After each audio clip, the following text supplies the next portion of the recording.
You know what's interesting? The more a person works with nature, the more he becomes convinced that the most difficult part of gardening is not planting or caring at all. The hardest part is getting through the winter, especially when the weather is mocking. There's snow, then there's no snow, frosts jump like gasoline prices, and plants live in the survival luck mode every year.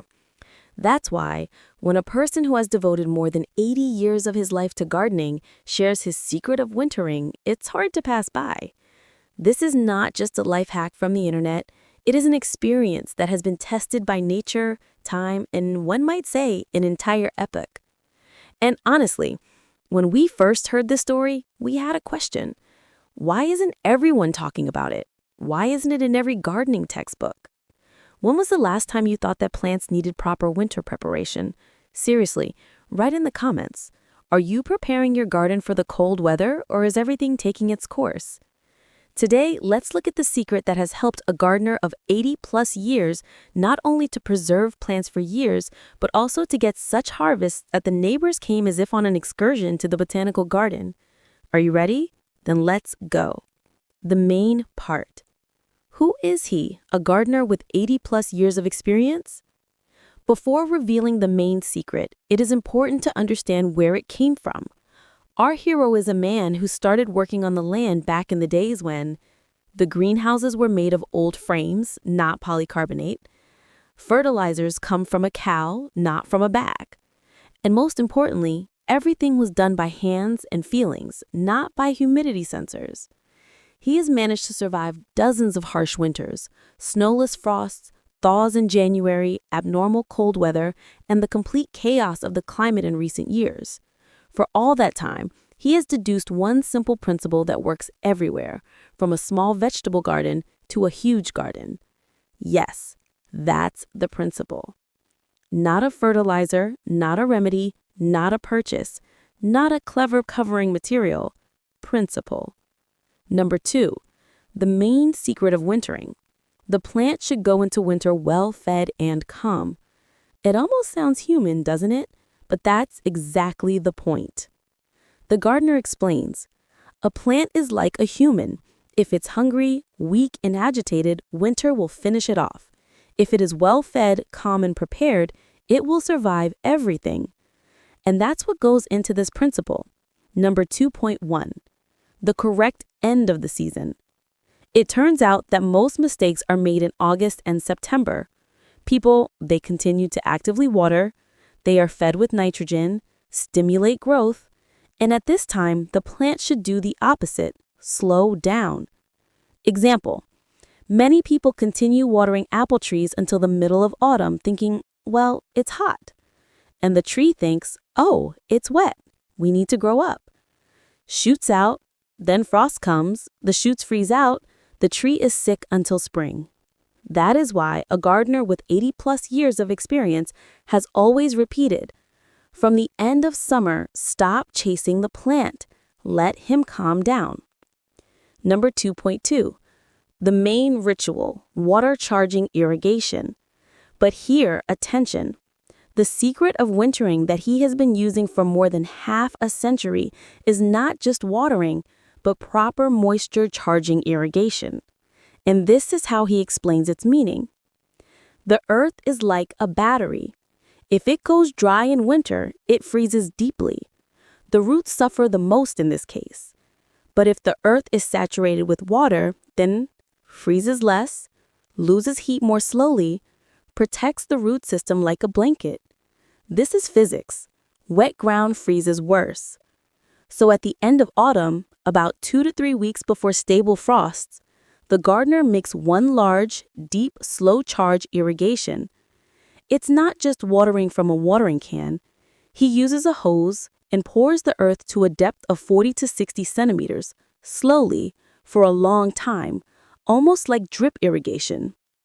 Even if it seems like it was raining, rains are the top layer, and the plants overwinter with their roots. Which plants are in particular need of such watering? Young trees 1 to 5 years old, fruit bushes, conifers, everything that is planted in autumn. Plants in sandy soil, it dries quickly. Plants in areas with wind, Wind dries the soil. Agree, it sounds simple, but most gardeners never do that. What do you think? Have you done such watering? Write in the comments. I'm interested to how many people use the moisture charging method in general. Number 2.3. Shelter is not warmth, it is protection from the wind. Another important point that he always talks about. Plants die more often from wind than from frost. It sounds unexpected, but if you think about it, everything is logical. The wind dries up the bark, it shakes the plant and breaks the roots, destroys the snow cover, exposes the root neck, and causes sunburns on conifers. Therefore, proper shelter should primarily protect from the wind and not warm up. He does not use mountains of Lutrasil, complex structures, and insulation materials. He uses what is available to everyone: windshields, shrubs, the correct location of plantings, and snow. Snow is the gardener's best friend, he says, but only if it lingers in the right place. So his rule is not to wrap the plant, but to create a wind barrier around it and help the snow accumulate. For example, near a young tree, he puts several branches of a spruce or bush around the perimeter. The snow lingers. A light frame is placed around the rows. The snow doesn't blow away. Young thuja is planted against the wall where there are no wind currents. These are simple solutions, but they have been working for decades.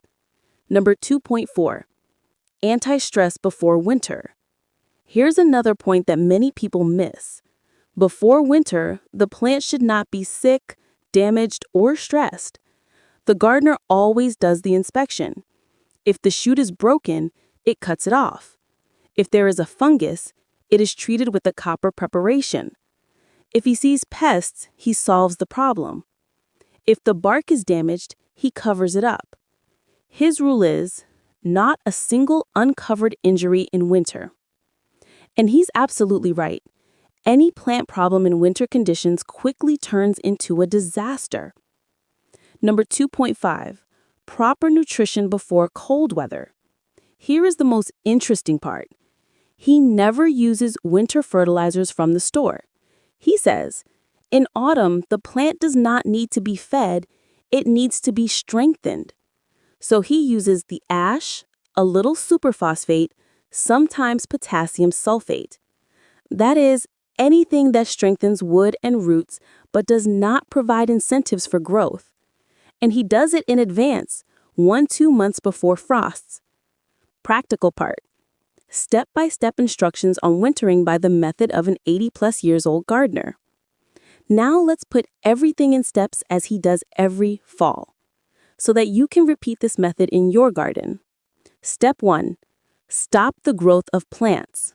In August, stop nitrogen fertilizers, reduce watering, remove young shoots that will definitely not ripen, pinch the tops of fast-growing varieties. Goal. The plant should switch to the getting ready for bed mode. Step 2. To carry out autumn sanitary treatment. Before the cold weather, remove the broken branches, cut out the affected areas, treat with the copper-containing preparation, whitewash the tree trunks. The goal. The plant should go into winter healthy. Step 3. Make a moisture-charging irrigation. 2 to 3 weeks before stable frost, water every bush and tree with slow, deep watering. Young plants 3 to 4 buckets, mature trees up to 10 to 15 buckets. Conifers are a must in dry autumn. Purpose. The ground should be moist to the depth of the roots. Step 4. Create wind protection. Examples: put up a shield from planks or old branches.